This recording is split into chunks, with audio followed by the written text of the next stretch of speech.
এটা হচ্ছে খেপসা butter chicken. আজকে রান্না করলাম।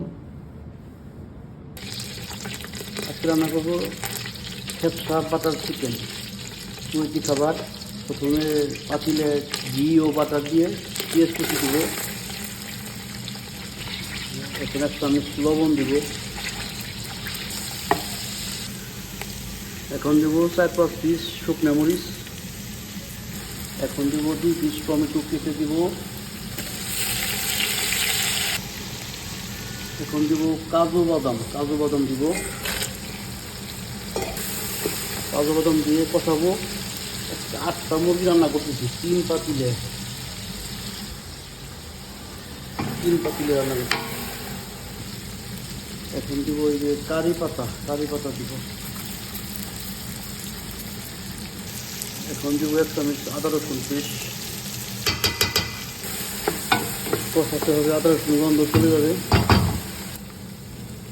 এখন দেবো একটা টমেটো পেস্ট। কষাতে হবে ভালো করে।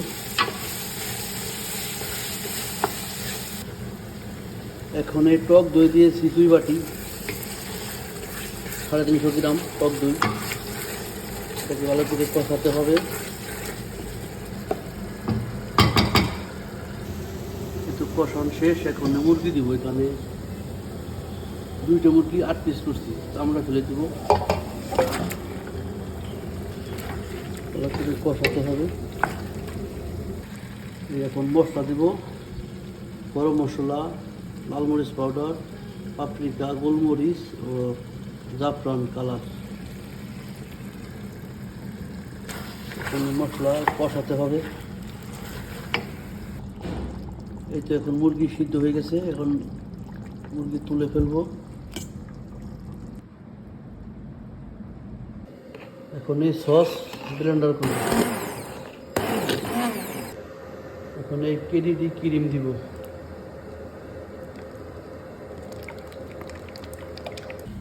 এখন এই সসের ভিতরে এই মুরগি আবারও দিয়ে দিব। দিয়ে একটু গরম করব। এখন এই সস থেকে মুরগি তুলে ফেলেছি। এখন এটা ভিতরে চাউল দেব। এখানে 5 চামচ সস তুলে রাখছি, এটা চাউলের উপরে দিব মুরগি সহ। এখন এই সসের ভিতরে এই চাউল দিয়ে রাখছিলাম আধা ঘন্টা, চাউল দিয়ে দিলাম। চাউল পুরো মিক্স করে দিব। 1 চামচ লবণ দিলাম।